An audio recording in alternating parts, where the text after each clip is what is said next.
Scandal ये break किया था दुबई लीक्स वाला, उसके बाद भी पनामा लीक्स आएगी, तो फिर और कुछ लीक्स आ गई, सारे नाम है। अब वहां पे एफबीआर ने आमिर साहब रिपोर्ट जमा करवाई है जो सुप्रीम कोर्ट ऑफ पाकिस्तान ने उनसे मंगवाई थी। हमारे पास ये रिपोर्ट की कॉपी है जो आपके साथ शेयर कर रहे हैं। ये तकरीबन आमिर साहब बनती है कोई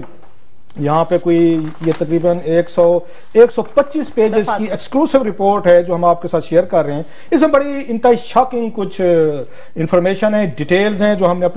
अपने जरिए से एफबीआर से निकलवाई है, वहां से जहां से एक कॉपी हमें भी किसी सोर्स के जरिए मिल गई एफबीआर के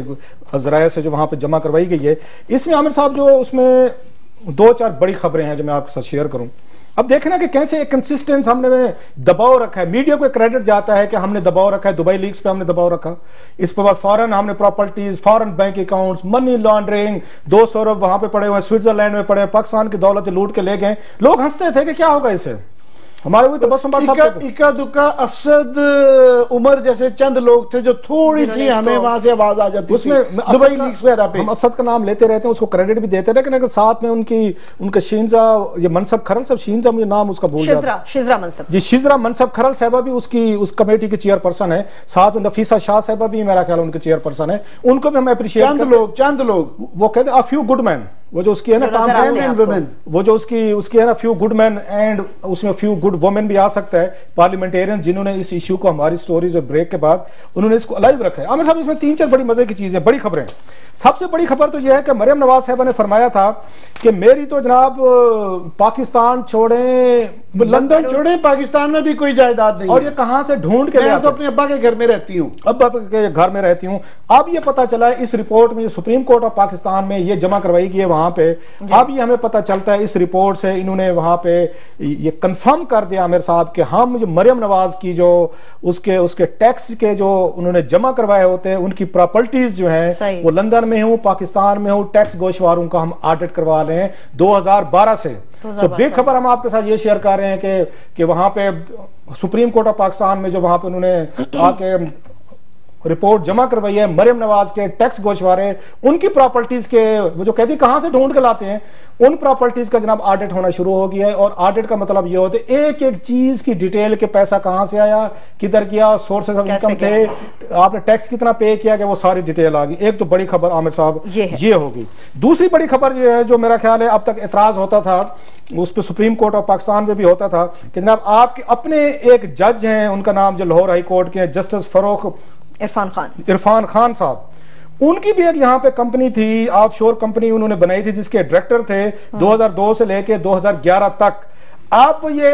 एफबीआर की रिपोर्ट जो सुप्रीम कोर्ट में पेश की गई, एक्सक्लूसिवली आपके साथ शेयर कर रहे हैं आमिर साहब, उसमें बताया गया है, कंफर्म किया है कि जस्टिस फरोख इरफान खान साहब जो हैं वो ऑफशोर कंपनी के सेक्रेटरी हैं। ये बहुत बड़ी मेरा ख्याल है उस पर खबर है, और एफबीआर ये कह रहे हैं कि हम ऑफशोर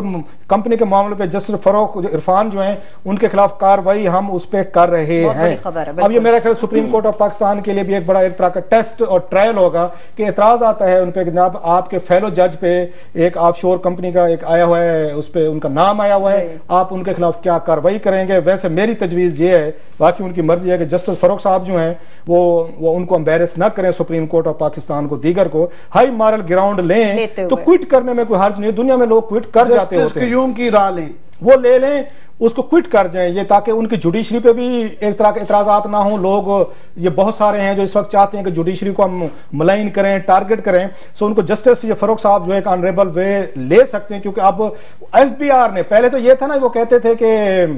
कि वहां पे पनामा के जरिए आई है ना खबर, अखबारी खबर है, अब उनको बकायदा एफबीआर ने भी लिख के दे दिया सुप्रीम कोर्ट की रिपोर्ट में जो आपको दिखाई जा रही है कि जस्टिस ये फरोख साहब जो हैं उनका नाम भी उसमें शामिल है। और प्लस ये भी कहा गया है कि आमिर साहब इसी रिपोर्ट में हम आपके साथ शेयर करते जाएं कि मरियम नवाज शरीफ साहबा ने भी अपनी ऑफशोर कंपनियां छुपाई हैं। ये अगेन एफबीआर की रिपोर्ट डिस्क्लोज, बिग डिस्क्लोजर्स हैं आमिर साहब जो हम आपके साथ कर रहे हैं कि उस वक्त कहते थे पनामा में हमारा नाम नहीं है, नाम हमारा किधर है, ये हमारी चीज। आप ये सरकारी तौर पर चीजें कंफर्म करके सुप्रीम कोर्ट के आगे रखी जा रही हैं, और करने वाले एफबीआर के, मैं जानबूझ के इस पर स्ट्रेस कर रहा हूं, पहले कहते थे टीवी शो है, वो जी अखबारी खबर है, वो जी फलां वेबसाइट पे लिए, हम नहीं मानते। अब ये वो कहते नो इट्स ऑफिशियल,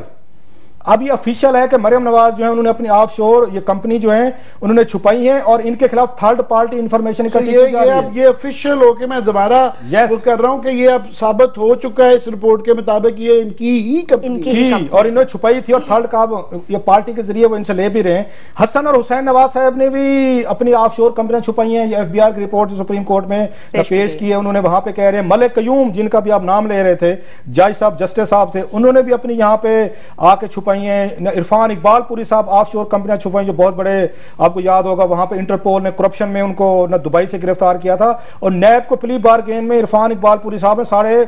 23.5 करोड़ रुपए यहाँ अदा भी कर चुके हैं। SCCP भी उनके खिलाफ वो यहाँ पे करती रही है।